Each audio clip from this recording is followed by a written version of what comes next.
France Maghreb 2. France Maghreb 2 vous présente Parler Islam spécial Ramadan en partenariat avec le Secours Islamique France. Le Secours Islamique France vous souhaite un bon Ramadan. Parlez Islam pour répondre à vos questions, vos interrogations et vos doutes dans la mesure du possible en direct live. Parlez Islam pour mieux le vivre dans notre société. Parlez Islam en ce vendredi, nous sommes le 17 mai, nous sommes le 12e jour de Ramadan avec l'imam Mohamed Bajrafil. Bonsoir imam, salam alaikum. Wa alaikum salam wa rahmatullahi wa barakatuh. Bonsoir cher Christophe. Alors, cher Mohamed Bajrafil, avant de répondre aux questions des auditrices et des auditeurs au 01 40 33 9000, mais aussi par SMS, en tapant FM2, un espace votre question au 7 20 18. Une petite introduction, cher Mohamed Bajrafil. Naam, comme de coutume, pardon.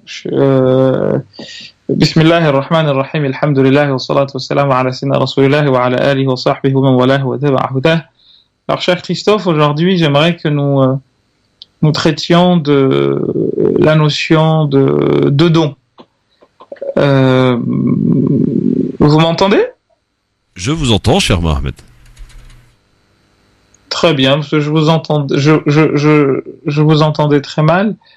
Alors, pourquoi parler de la notion de don ? Pour deux raisons. La première, c'est que le prophète sallallahu alayhi wa sallam était quelqu'un qui donnait beaucoup, à la fois de son temps, de sa personne et de ce qu'il avait. Et la seconde est que un des objectifs du jeûne, parce qu'en réalité on peut réduire ou résumer les objectifs du jeûne à deux choses essentiellement. La première, c'est être en relation avec le Très-Haut, donc on est dans une relation verticale ou transcendantale, et la seconde est plutôt d'être en relation avec son environnement. On nous demande de nous priver pour pouvoir connaître, n'est-ce pas, l'état de dénuement, l'état de manque dans lequel celui qui n'a pas, eh bien, en a. C'est au fond pour cette raison que à la fin de ce mois, nous avons à donner quelque chose, l'équivalent pour nous au Conseil théologique de 7 euros à 8 euros, voire plus, celui qui en a les moyens, dans le cadre de ce qu'on appelle zakatul fitri, la zakat de la rupture du jeûne. Alors, il faut voir que on l'appelle zakat de la rupture parce que justement, eh bien, on nous demande de donner, n'est-ce pas, ce qui sera resté de ce que nous avons eu à manger pendant tout ce mois, eh bien, histoire de montrer que c'est ce vers quoi nous devrions tendre en jeûnant. Nous jeûnons pour pouvoir donner. Et nous donnons parce que justement nous avons vécu cet état de dénuement, cet état de manque, dans le but de, eh bien, nous faire comprendre que des gens vivent dans ce quotidien-là. Nous jeûnons volontairement, mais d'aucuns jeûnent parce que la vie les y contraint, parce que la vie les y force. Et donc parler de don, eh bien, c'est dans cet esprit-là que nous devons apprendre à jeûner. Nous jeûnons pour, comme je vous l'ai dit, être en relation avec le Très-Haut, mais aussi nous jeûnons pour être en relation avec nos semblables. Et là-dessus, il y a des questions qui se posent, notamment par rapport aux personnes qui ne sont pas de confession musulmane. Qu'est-ce que nous devons faire ? Il y a une question nous a été posée une fois venant d'associations qui font les maraudes. Est-ce qu'on peut donner... Naturellement, on peut donner à des gens non musulmans parce qu'à eux, en tout cas pour certaines écoles juridiques, dont l'école shafi'ite, eh bien, il n'incombe pas le jeûne. Le jeûne incombe à celui qui est musulman. Et là-dessus, il y a un point assez intéressant en droit musulman, parce qu'il y a une notion qu'on appelle shartiyya, la notion de conditionnalité. Et là-dessus, il y a deux types de conditionnalité, voire trois. il y a ce qu'on appelle shurut ou shart sihha ou shart wujub. Il y a une condition d'acceptabilité et une condition d'obligatorité, si vous me permettez cette expression, cher Christophe. La première, shart sihha, c'est la condition validant le jeûne. Et puis la première, c'est la condition le rendant obligatoire pour une personne. Eh bien, pour certaines écoles, l'islam est une condition d'acceptabilité, d'obligatorité. C'est-à-dire que le jeûne n'est pas obligatoire pour quelqu'un qui n'est pas croyant, qui n'est pas de foi musulmane. Et là-dessus, à partir de là, justement, nous pouvons dire que, eh bien, quand on donne à manger à quelqu'un dont la foi n'est pas l'islam, eh bien, on n'est pas en train de commettre un péché dans la mesure où, justement, eh bien, pour certains jurisconsultes musulmans, eh bien, c'est une condition d'obligatorité, c'est-à-dire que il faut pour être musulman, pour que le jeûne soit obligatoire, être musulman. C'est en tout cas l'avis de beaucoup de savants et de certaines écoles juridiques. Et puis vous avez ceux pour qui le jeûne est obligatoire pour toute personne, parce que ils te disent que la personne n'avait pas à ne pas être croyante ou n'avait pas à ne pas être musulmane, et pour cette raison, eh bien, il lui serait obligatoire ou lui est obligatoire pour cet avis. Mais là, vous avez les deux avis, donc je m'appuie sur le premier pour dire que, eh bien, on ne doit pas se gêner quant à l'idée de tendre la main à l'autre sous prétexte qu'il ne serait pas musulman et qu'on l'aiderait ce faisant à commettre un péché, puisque le jeûne ne lui est pas obligatoire n'étant pas musulman. Et à partir de là, libre à vous de donner à ceux qui sont sans domicile fixe, mais également ceux qui ont des conditions qui sont difficiles, n'arrivant pas à joindre les deux bouts, comme on dit, pour, n'est-ce pas, leur permettre de manger dignement. C'est une leçon que le mois de Ramadan nous donne. Donc, encore une fois, nous sommes dans la transcendantalité ou dans la transcendance, si vous me permettez l'expression, cher Christophe, c'est-à-dire que nous sommes dans la verticalité vers Dieu. Nous jeûnons, et vous qui avez cru, le but du jeûne étant de nous permettre, n'est-ce pas, d'être en relation avec notre Seigneur à travers la piété, qui se résume en deux choses, comme certains l'ont défini depuis très longtemps. C'est le fait de ityan al-awamir, le fait de faire les prescriptions, wajtinab an-nawahi, et le fait de s'éloigner des interdits. Et puis l'autre raison, disais-je, c'est celle d'apprendre à tendre davantage la main à l'autre, et c'est pour cette raison d'ailleurs que on nous a appris que le prophète sallallahu alayhi wa sallam kana ajwada ma yakunu fi Ramadan, il était déférent, il était généreux davantage ce mois-ci que dans le restant des mois, parce qu'encore une fois, le but est de permettre aux gens eh bien, de savoir la douleur que vivent les autres. Donc, cher Christophe, je m'arrêterai sur une anecdote du prophète sallallahu alayhi wa sallam avec Abu Hurayra, si ma mémoire est bonne, où on nous apprend que le prophète et Abu Hurayra avait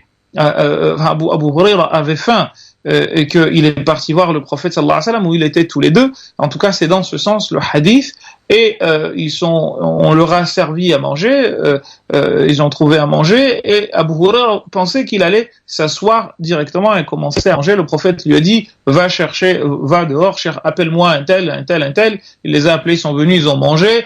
Il pensait qu'ils allaient s'arrêter là pour manger parce qu'il avait vraiment faim. Le prophète lui dit, non, va voir quelqu'un d'autre, va voir encore dehors, jusqu'à ce que, eh bien, lui, plus ils allaient, plus il avait peur que ça se termine. Mais finalement, ils ont pu manger tous les deux. Et la leçon à retenir, c'est naturellement que, eh bien, si on a faim, c'est que d'autres comme nous ont faim. Et c'est pour cette raison que on nous apprend et ça c'est la foi aussi, à faire passer l'autre quand bien même on est dans le besoin. Et c'est là-dedans que nous sommes testés. Savoir faire passer l'autre, notamment quand justement on est dans el khasasa, quand on est dans la faim, quand on est dans un besoin, savoir être capable de faire passer l'autre avant soi. Et il y a un monsieur qui s'appelait Abdurrahman al-Safouri, je pense que le temps que vous m'avez imparti, cher Christophe, arrive à sa fin, mais si vous me permettez, je vous dirai cette anecdote. Abdurrahman al-Safouri, qui est un savant shafi'i du 8e siècle, disait dans son livre intitulé Nuzhatul Majalis wa Muntakhab an-Nafa'is que ce verset-là, ceux qui font passer les autres, quand bien même ils sont dans le besoin, en l'occurrence dans la faim, eh bien, il dit ce verset, même si la version n'est pas très authentique, celle qui est, selon les canons traditionnels authentiques, c'est celle de Abu Talha, mais celle-là me plaît davantage parce qu'on nous apprend que, eh bien, des 3 personnes ont voyagé et elles se sont retrouvées dans une situation de soif incroyable. Elles finissent par tomber sur une personne qui leur propose à boire, et quand on leur tend le verre pour boire, eh bien, on a tendu le verre à une des 3 en premier, et celle-ci a dit non, mon frère est plus dans le besoin que moi, donc la personne est partie voir la deuxième. Et la deuxième personne dit non, mon frère est davantage. Alors que tous les 3 étaient vraiment dans le besoin, avaient mortellement soif. Donc le deuxième ou la deuxième personne montre du doigt montre la troisième personne. Donc elle part la personne pour donner à la troisième personne la renvoie à la première. Et quand elle part donner à boire à la première, elle trouve que la première est morte. De la première, elle est partie à la deuxième, elle trouve que la deuxième est morte. Et quand elle a voulu partir de la deuxième à la troisième, elle a trouvé que la troisième personne était morte. Raison pour laquelle ce verset aurait été révélé. Ils font passer les autres quand bien même ils sont dans le besoin. Donc c'est cela aussi l'islam, c'est c'est être capable de faire passer les autres avant soi, c'est compatir, n'est-ce pas, aux souffrances des autres, et ce, quelle que soit leur foi, leur couleur, leurs origines, ou, n'est-ce pas, leurs convictions. On va s'arrêter là, je pense. Oui, parce qu'on a de nombreuses questions, chers amis auditrices, auditeurs. Vous pouvez nous appeler au 01 40 33 9000 et donc de l'étranger 00 33 1 40 33 9000. Pourquoi ? Parce que nous avons un appel de Nador au Maroc. C'est Nawel qui est avec nous. Bonsoir Nawel. Nawel, bonsoir. Ah, bah apparemment on a été coupé avec le Maroc du côté de Nador, donc elle souhaitait poser une question. Bah qu'elle nous rappelle au 01 40 33 9000, on est là jusque 20h. Une petite question tiens par SMS. Cher Mohamed, Salem, c'est quoi la récompense pour aider à payer le loyer de la mosquée? Est-ce que c'est plus important que celle de construire une mosquée? Voilà, c'était la question posée par SMS FM2, un espace la question 72018. Alors, j'ai pas très bien saisi en fait. Quelle est la récompense? Quelle est la récompense pour ceux ou celles qui choisissent d'aider à payer le loyer de la mosquée? Est-ce qu'il est plus important, par exemple, que de donner de l'argent pour construire une mosquée? En fait, ça revient à la même chose, cher Christophe. Parce que dans les deux cas, payer le loyer, c'est permettre à ce que l'on continue, n'est-ce pas, à pratiquer dans ce lieu-là. Et comme le hadith, qui n'est pas très authentique, le dit, ils sont dans leur mosquée et Dieu s'occupe de leurs besoins. Donc dans les deux cas, c'est la même chose, puisque ce que vous donnez, ça ne va pas s'arrêter là, mais Allah continuera à écrire des hasanats aussi longtemps que des gens prieront dedans. Bon, eh bien, merci pour la question de l'auditeur. Et Abdelhamid nous appelle de Paris pour une question. Salam alaikum, bonsoir. Salam alaikum. Voilà, moi ma question elle est très simple. Donc je compte ouvrir un commerce, d'accord, et on me propose une activité annexe qui est le transfert d'argent.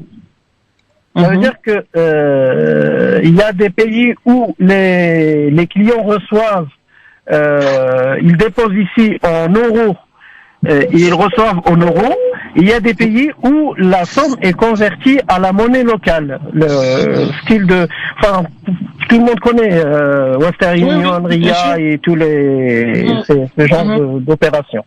Est-ce que la commission qui est touchée sur chaque transfert, c'est du riba ou pas? Non, pourquoi ce serait du riba? C'est un travail, c'est un service que vous fournissez, cher monsieur.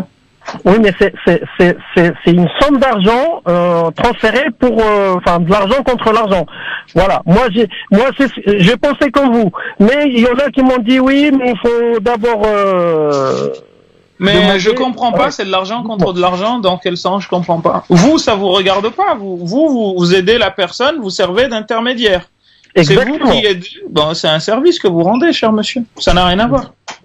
Exactement. Ok. Donc, voilà. Question simple, réponse simple. Tout va bien. Très bien. Merci. Bon, à bientôt, Hamid Sahabdoulek. Barakallahu fik ou saha siyamkum ou ramdankum ou al-jami' inshallah. Merci beaucoup. 01 40 33 9000 pour vos questions ou par SMS FM2 un espace votre question au 7 20 18. Soyez clairs parce que sinon je me fais engueuler par badge après moi. Hein. Donc soyez clairs dans votre question. Voilà, FM2 un espace votre question 7 20 18. Allô, bonsoir, qui est avec nous? C'est Souad de Paris. Bonsoir, Souad de Paris. On vous écoute pour votre question à Mister Bajrafil. Ok. Allez-y, baissez la radio, Souad, s'il vous plaît. Allez-y. Voilà, en fait, j'ai une question à poser. En fait, ça me tracasse depuis hier. C'est médical. Hein. Je me permets quand même de la poser. Ça vous dérange pas? J'ai pas compris, ma sœur. J'ai pas bien compris. C'est une question d'ordre médical qu'elle souhaite vous poser, mais elle va vous la poser quand même. Allez-y, Souad. Oui. Voilà, en fait, je porte un stérilet depuis 3 semaines. Et en fait, hier, j'ai des petits saignements et aujourd'hui aussi. Mais je me suis lavée, j'ai fait ma ablution, j'ai jeûné normal, j'ai fait ma prière normale. Et je voulais juste savoir est-ce que c'est bon ou c'est pas bon. Est-ce que c'est vraiment... est-ce que c'est bien ce que j'ai fait ou pas, en fait? Est-ce que c'est votre aada, c'est votre habitude, votre cycle normal? Pardon? C'est la première fois. C'est la première fois. Je l'ai que depuis 3 semaines, en fait. Ah, ben, là, vous partez sur ce que vous connaissez. Et aujourd'hui, est-ce que ça a continué? Ou ça s'est arrivé oui, légèrement, une fois? mais voilà, en fait, c'est pas. Et je sais que c'est pas la période de mes règles. Donc, c'est pour ça, en fait, j'ai continué normal. C'est pas la période. Ça, ma sœur, c'est pas la période, mais déjà, en fait, il faut que vous sachiez qu'il va y avoir un dérèglement hormonal et la question elle est là, ma sœur. Est-ce que vous pouvez dire que ce sont vos règles? La question elle est là. Il faut demander à un médecin si ce sont des règles ou pas. Bah demain vous pourrez appeler le docteur Anesh Shakar qui sera avec nous entre 19h et 20h. Très bien. Voilà. Et c'est les mêmes horaires en fait. Exactement, docteur Anesh Shakar demain. Parce que sur le plan du droit, il y a une divergence là-dessus. Il y a certains qui considèrent que, étant donné que c'est des petits saignements. Allô? Oui, c'est ce qu'on appelle Etihada, c'est ça, les saignements? Oui, ou istihada, oui, qu'on appelle métroragie. Métroragie, voilà, merci. Istihada. Et istihada, on se lave et on fait la prière et on fait le jeûne normalement. Oui. Normalement, entre guillemets, mais on est dans ce qu'on appelle istibaha. On se légitime. Mais on fait pas ce qu'on appelle raf' al-hadath. On lève pas la souillure, mais on est dans seulement la légitimation de l'acte. Mais si j'ai bien compris, il y a eu juste un saignement et ça s'est arrêté. Et ça oui. France Maghreb 2. France Maghreb 2. France Maghreb 2 vous présente Parler Islam spécial Ramadan en partenariat avec le Secours Islamique France. Le Secours Islamique France vous souhaite un bon Ramadan.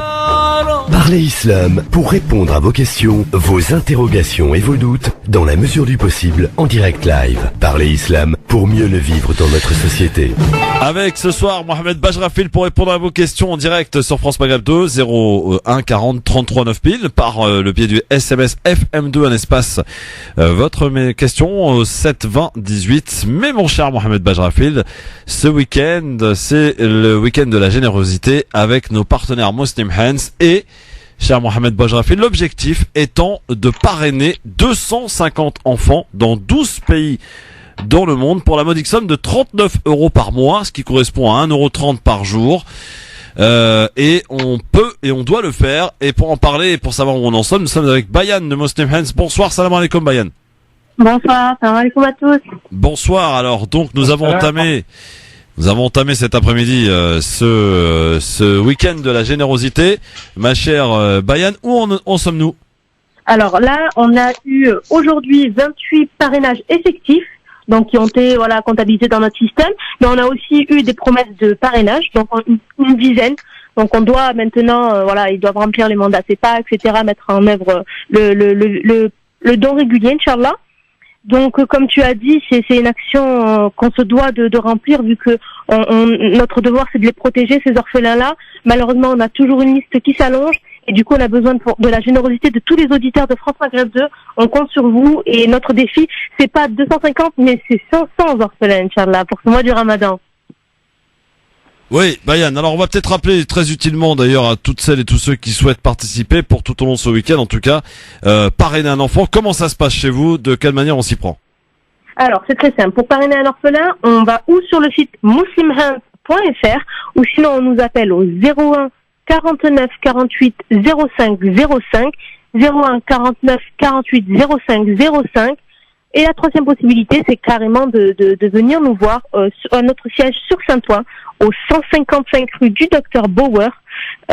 Et là, en fait, c'est très très simple. On remplit un mandat de prélèvement CEPA qui autorise le prélèvement, et on choisit un pays où on laisse Muslim Hands la possibilité de choisir en fonction des besoins. Et puis après, on vous attribue un orphelin ou une orpheline, et le prélèvement se met en place. Donc, comme tu l'as très bien dit, c'est 39 € par mois. Oui, c'est rien. C'est rien, 39 € quoi. C'est à l'euro 39, comme je disais tout à l'heure à la Tifa, c'est une baguette en plus, quoi. Ouais, c'est ça. Oui. Ouais, alors, bouge pas, Bayan. On va demander, mais j'ai envie de profiter de la présence de notre ami et très cher Bajrafil avec nous. Peut-être qu'il est utile de rappeler aux auditrices, auditeurs, les bienfaits, parce qu'ils sont considérables, cher Bajrafil, de quelqu'un qui décide de parrainer un enfant, hein. Alors, comme ce sont des orphelins, il y a deux hadiths qui me viennent en tête. Le premier, c'est celui dans lequel le prophète sallallahu alayhi wa sallam a dit Ana wa kafirul yatimi, je serai celui qui s'occupe qui prend en charge un orphelin, et moi serons le jour du jugement et au paradis comme l'index et le majeur. Ce qui veut dire quelque chose d'extrêmement élevé et important. L'autre hadith nous dit Khayrul buyuti fil ardi, la meilleure des demeures sur terre, baytun yuhsanu fihi ila yatim, est la demeure dans laquelle on fait du bien à un orphelin. Wa sharrul buyuti est la pire des demeures, baytun yusa'u fihi ila yatim, est celle dans laquelle on fait du tort à un orphelin. Et là-dessus, il y a beaucoup de versets du Coran qui nous parlent de al-yatama, des orphelins. Et l'orphelin, c'est celui qui a perdu son père, partant de l'idée qu'il est celui qui, dans ses traditions ou dans la plupart des régions du monde, qui travaille pour ramener n'est-ce pas, à manger et de la sécurité, etc., à l'enfant. Dans ce sens, celui qui perd son défenseur, entre guillemets, eh bien, il a besoin de quelqu'un, d'une épaule sur laquelle s'appuyer, et jouer ce rôle-là, c'est naturellement jouer le rôle que Dieu s'est réservé vis-à-vis du prophète sallallahu alayhi wa sallam, parce que le prophète a été orphelin de père en naissant, avant même de naître. Il avait 2 mois, et c'est pour cette raison que s'occuper d'un orphelin en s'inscrivant dans la lignée du prophète sallallahu alayhi wa sallam, eh bien c'est quelque chose de très important. Deuxièmement, quand on s'occupe d'un orphelin, même les cheveux de celui-ci, le fait de les toucher, eh bien, nous avons énormément de biens et bien entendu énormément de péchés qui tombent. C'est vous dire à quel point il est important de s'occuper d'un orphelin, et notamment dans ces régions où 12 pays. Il n'y a pas il y a souvent pas de prise en charge de ces derniers, et ils se retrouvent livrés à eux-mêmes. On rappelle les pays, en l'occurrence, ma chère Bayan, c'est Palestine évidemment, Gaza et Jérusalem pour les deux, le Mali aussi. Mali, Niger, Afghanistan, Sri Lanka, Liban, Indonésie. Il y a une liste de Maroc, Mauritanie aussi. J'ai vu le Maroc. On a une liste de 12 pays. Ouais. Alors, le numéro de téléphone à composer, évidemment, pour appeler tout de suite, c'est 01 49 48 05 05, 01 49 48 05 05. Pour les habitants de Marseille aussi, 04 91 212 212, 04 91 212 212, et le 112, site... 112. Ah, pardon. 04 91 112 112. 04 91 112 112, 04 91 112 112 à Marseille et sa région. Et pour le site internet www.muslimhands.fr dans la rubrique parrainage. On compte sur vous, on peut le faire et on doit le faire et on va y arriver. Merci beaucoup en tout cas Bayan. On rappelle peut-être demain aussi la tenue du dîner Muslim Hands. Oui, donc, toujours dans le cadre et dans la logique du week-end de la solidarité. Muslim Hands France organise son dîner de la générosité annuel donc à Villiers-le-Bel au restaurant Zaïka Restaurant. Donc tous les fonds de la soirée seront attribués aux fonds orphelins, en plus des parrainages qu'on souhaite, Inch'Allah, avoir durant cette soirée. On a des intervenants comme Marwan Mohamed, on a même une Umrah à gagner sur place. On aura aussi l'honneur d'avoir notre responsable de Muslim Hands Mali, Fodé Ndiaye, qui nous fait la peine de se déplacer pour ce dîner. Donc on vous espère nombreuses et nombreuses, voilà, pour partager un moment de convivialité, joindre l'utile à l'agréable aux côtés de Muslim Hands France. Merci Bayan, bonne soirée Sarah Abdolak, merci à vous. Salam alaikum à tous. À bientôt. Bon, on reprend la direction du standard avec les auditrices et auditeurs 01 40 33 9000 qui est avec nous, je me rappelle plus du prénom. Bonsoir. Allô. Allô. Oui, bonsoir, votre prénom monsieur. Bonsoir, c'est Khaled. Khaled de Bagneux. Votre question à Cher Bajrafil, on vous écoute Khaled. Oui, c'est pour mon père en fait, c'est quelqu'un qui est très âgé, il a 86 ans. Il est très diminué en fait, il est très malade et il peut pas faire le ramadan. Est-ce qu'il doit, parce que je sais pas ce qu'il a entendu, après 80 ans, est-ce qu'on lui a dit qu'il n'est pas obligé de faire, vous savez, la fidia, la fidia, c'est ça? Oui. Est-ce que c'est, moi je dis, je sais pas, je dois quand même poser la question. Alors donc est-ce qu'il y a un âge Est-ce qu'il y a un âge limite pour faire la fidia? C'est ça votre question? Il n'y a pas d'âge limite. En effet, on donne pas de fidia pour un enfant qui n'est pas en situation de le faire. Mais pour une personne qui est malade, parce qu'on peut être très âgé et être en bonne santé, et dans ce cas-là, donc l'histoire des 80 ans, c'est comme les hadiths qui disent que au-delà de 40 ans, il y a un hadith qui dit qui serait Qudsi, ou dans lequel Dieu aurait dit ô vous gens de 40 ans, si vous me respectez, vous êtes comme les anges les plus proches de moi. Enfin, et ces histoires d'âge, c'est pas quelque chose qui tient. Ce qui tient, en revanche, c'est l'état psychologique et l'état physique. Dès lors que la personne est physiquement apte, le jeûne lui est obligatoire, indépendamment de l'âge ou je ne sais quoi. Là, si je vous entends bien, il est malade, et parce qu'il est malade, eh bien, il s'acquitte, s'il en a les moyens, encore une fois, s'il a les moyens de s'acquitter de la fidia, eh bien, il donne la fidia qui est de la moitié de la zakat al-fitr. Donc, nous, au Conseil théologique, on l'a fixé, la zakat al-fitr, à 7 €, mais la fidia aussi, on l'a fixé aussi à 7 €, en prenant l'avis qui favorise davantage la personne dans le besoin, en s'appuyant sur un certain nombre de traditions, de compagnons notamment, qui nous disent que en fait c'est pas seulement le quart de ce qu'on appelle sa' ou la moitié pour les Hanafites, mais c'est donner à manger suffisamment à quelqu'un. Certains parlent de donner à manger une journée entière à une personne. Donc avec 7 € aujourd'hui, je pense qu'on peut donner à manger à quelqu'un suffisamment, mais si on allait même au-delà, donner à manger en une journée à une personne, ce serait peut-être au-delà de 10 €. Ça dépend des moyens des gens. Donc sachez que vous avez à donner soit le quart de 7 €, soit la moitié de 7 €, soit 7 € si vous pouvez, pour penser à celui qui est dans le besoin, soit enfin au-delà, si vous en êtes capable. Voilà pour votre question. Parce il est âgé, que le jeûne ne lui sera pas obligatoire. Voilà, cher ami Khaled, merci beaucoup, bonne soirée. Bonne soirée. Bonne soirée à vous. 01 40 33 9000 pour vos questions aussi par SMS. Vous tapez FM2 un espace votre question au 7 20 18. Tiens, cher, une question qui par SMS. Bonjour, l'incinération est-elle autorisée en islam? Je précise, le fœtus est mort dans le ventre de la maman à 4 mois. Merci. Non, on n'a pas le droit de brûler par le feu. Il n'a le droit de brûler que par le feu que celui qui a créé.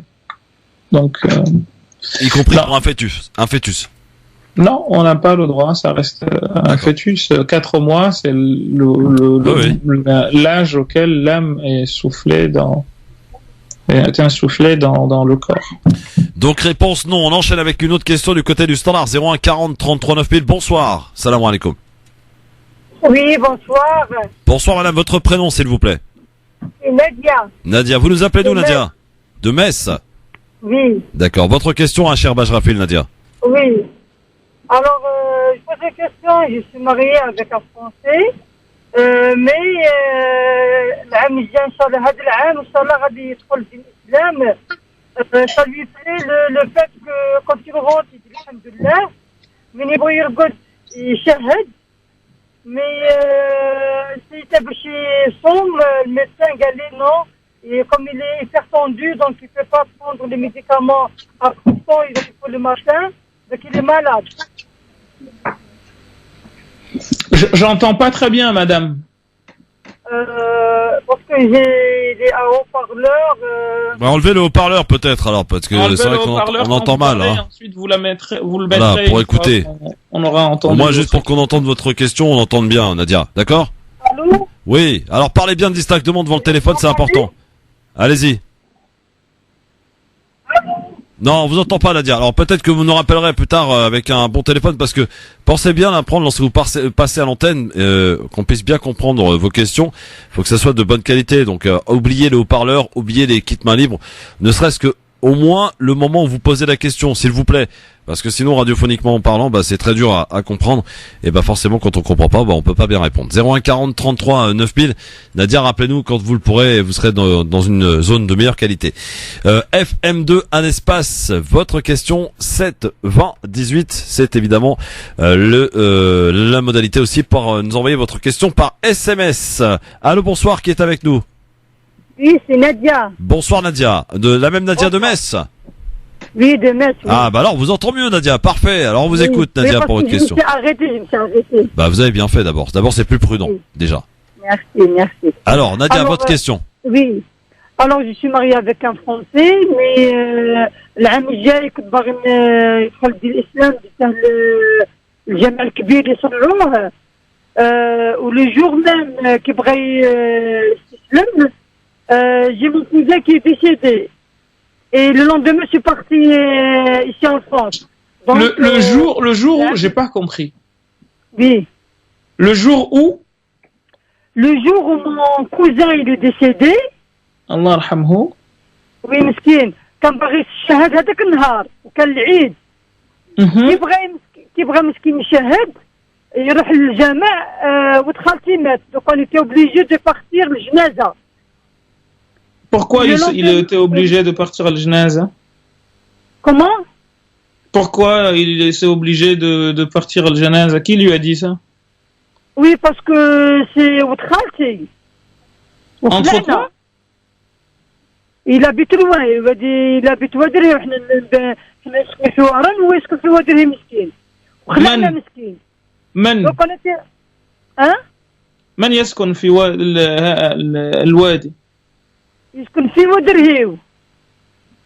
هذا الذي تزوجته؟ جاوري هذا. نعم فهمت. نعم لكن يسكن في الجزائر. يسكن الجزائر. شكون هذا؟ Bon, madame, a priori, vous nous entendez pas. Je sais pas pourquoi ça passe pas. Il habite en Algérie. Il habite en Algérie ou pas? Non, j'habite en France. Non, lui. Lui, madame. Vous parlez d'Algérie, j'ai pas compris en fait. C'est quoi le lien entre l'Algérie et ici? Non, moi je suis parti en vacances chez mes parents. Oui. D'accord? Oui. Et le jour où j'ai fait tous les paperasses باش يستسلم الراجل, وتخالتي مات. Le jour même اللي كان باغي يروح. on était obligé de partir de Gaza. D'accord. ومين هاد السنة غادي يروح يستسلم. Mais il a pas, en islam, il n'y a pas besoin de papier, madame. Hein? En islam, il n'y a pas besoin de papier, vous a-t-il dit, madame. En islam, il n'y a pas besoin de papier. Voilà. La foi ne se signe pas, la foi est quelque chose qui s'embrasse. Oui. يشهد. خلاص فهو مسلم. Voilà. يشهد. Et ben voilà, shahid. Et après, il est musulman. يشهد tous les soirs يشهد معايا. وكون تلغو تقول الحمد لله. شوف الناس يقول السلام عليكم. Eh ben c'est bon, alors tant mieux. C'est pas, non, attendez. Roter et dire Alhamdulillah ne veut pas dire que la personne est musulmane. Je sais, mais. Parce que Alhamdulillah veut dire, c'est l'arabe, hein, c'est merci Dieu. On peut être chrétien et beaucoup de chrétiens le disent, des juifs, etc. Et c'est pas pour autant qu'ils sont musulmans au sens de suivre la religion du prophète Mohammed. Ils sont croyants, mais pas de l'islam. Donc c'est juste une petite précision. جبت له كتاب تاع القرآن en français parce qu'il sait pas l'arabe en français. Quand il l'a lu, قال لي روح نشاهد في البلاد، نشاهد في البلاد. Oui, je vous écoute. Elle est où votre question, ma sœur? الإيمان تاع وهران. Oui, mais c'est quoi votre question, Nadia, en fait? La question, ça veut dire مين أنا مسلمة وشادة في الدين تاعي. اسكو ربي يسمح لي لو فات كو تزوجت معاه و اسكو يسمح لي ربي ولا ما يسمحليش. Bon, Mohamed, vous avez compris? كيف لا يسمحك ربك؟ هو مسلم. هو مسلم الرجل زوجك مسلم. وي. إذا أين المشكلة؟ صافي دير اسكو ربي يسمح لي اليامات اللي كنت متزوجة أنا وياه. لا هو مسلم وأنت مسلمة فأين المشكلة؟ أين المشكلة؟ Bon, merci en tout cas Nadia, j'espère qu'on a... Parce que ça a été dur à comprendre. Je n'ai pas compris, est-ce que vous... Peut-être, cher Christophe, peut-être que sa question c'est que votre mari n'arrive pas à jeûner, c'est ça votre question? Oui, je crois avoir décelé ça, ce genre de question, oui. C'est cela, Nadia? Elle est partie là, Nadia, parce que on doit partir, on doit y aller nous, mais c'est bien intéressant d'appeler et d'être le plus clair précis possible, pour poser votre question. Sinon, c'est impossible à comprendre et c'est déjà difficile, d'établir des liaisons parfois. S'il vous plaît, soyez clair, précis dans vos questions et ne partez pas dans des débats inutile au préalable. 01 40 33 9000, on répond à peut-être encore une voire deux questions dans un instant. Si en plus ça nous fait perdre du temps, si on comprend pas, oui. Alors à tout de suite.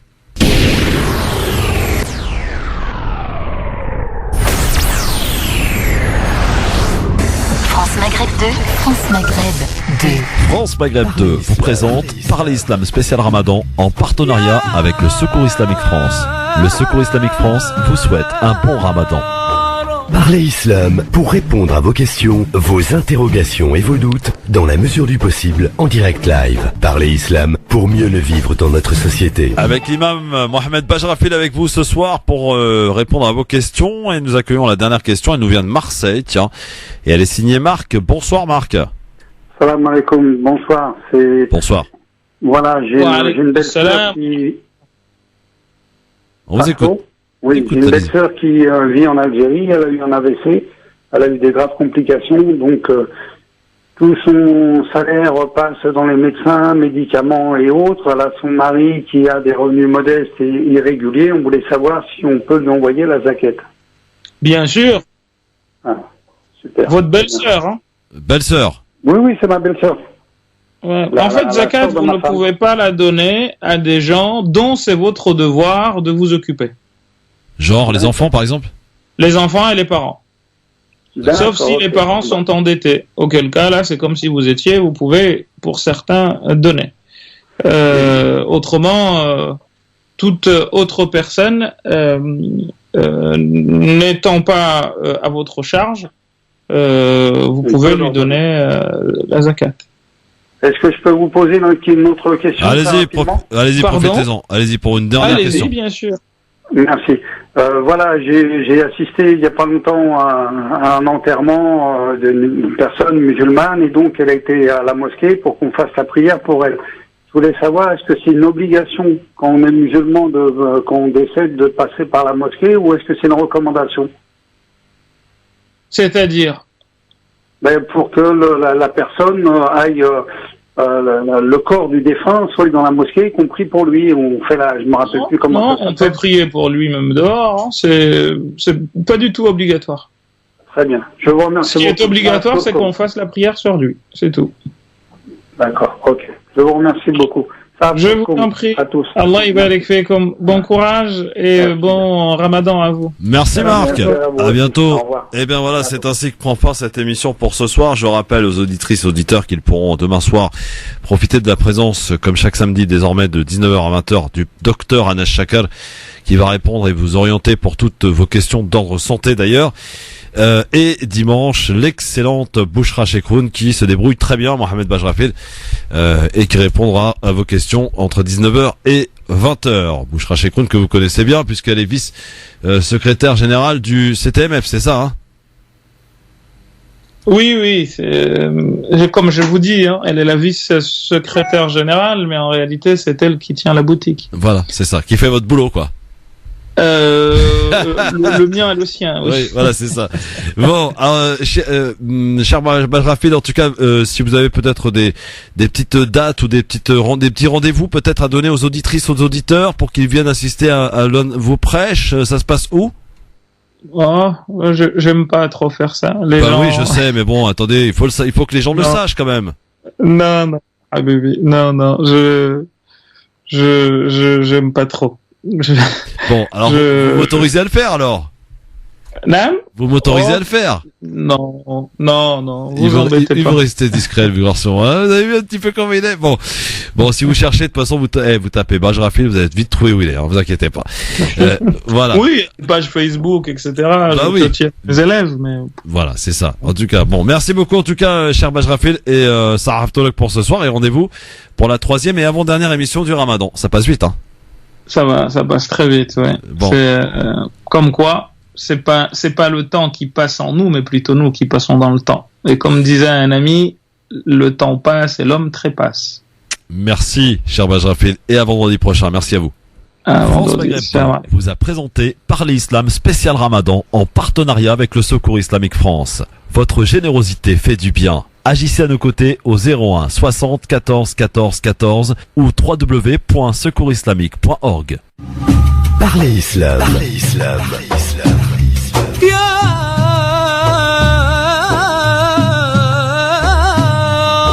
Parlez Islam pour répondre à vos questions, vos interrogations et vos doutes dans la mesure du possible en direct live. Parlez Islam pour mieux le vivre dans notre société.